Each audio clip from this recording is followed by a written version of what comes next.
This is the third stone church on this corner, and this window was actually a memorial window for people who served in World War I.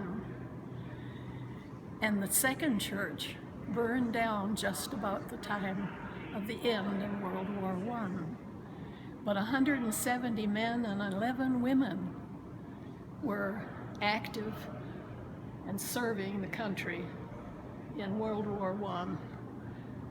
And so this window was an opportunity to provide a memorial for the 3 people who lost their lives.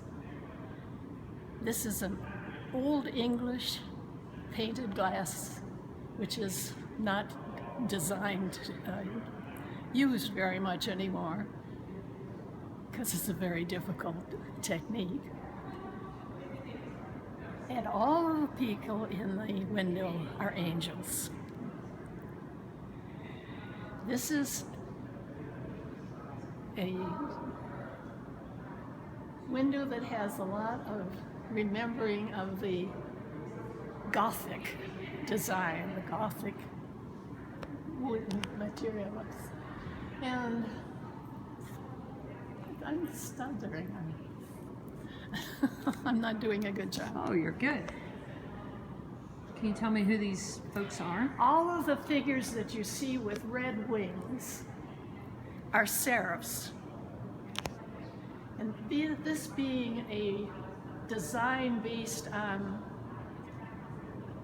the churches that were built in the Middle Ages, they were using a theme of a celestial hierarchy, which gives us the 9 choirs of angels, and what we see here are Michael and Gabriel and the virtues.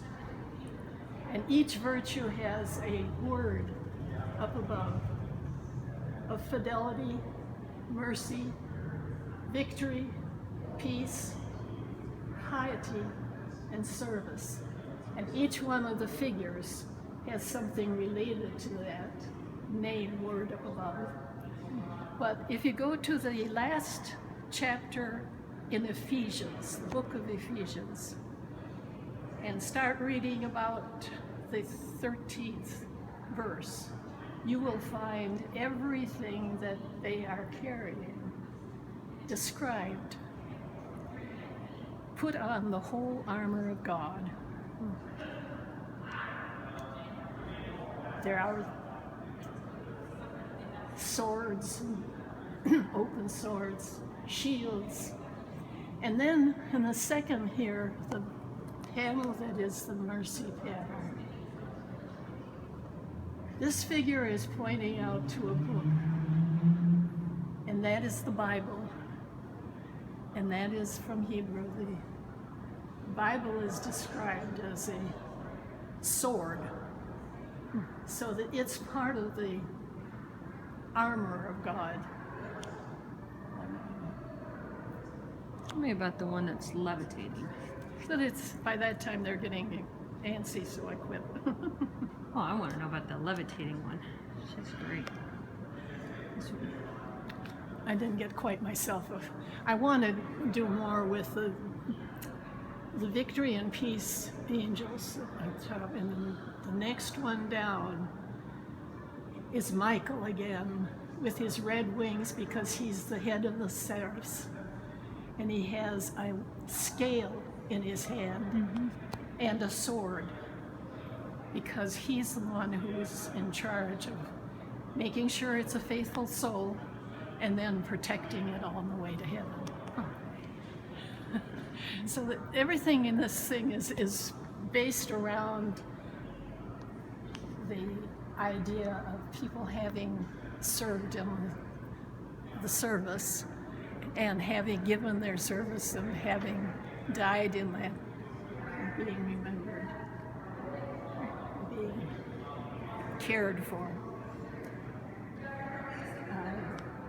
Gabriel is wearing shoes so that he may go forth share the story.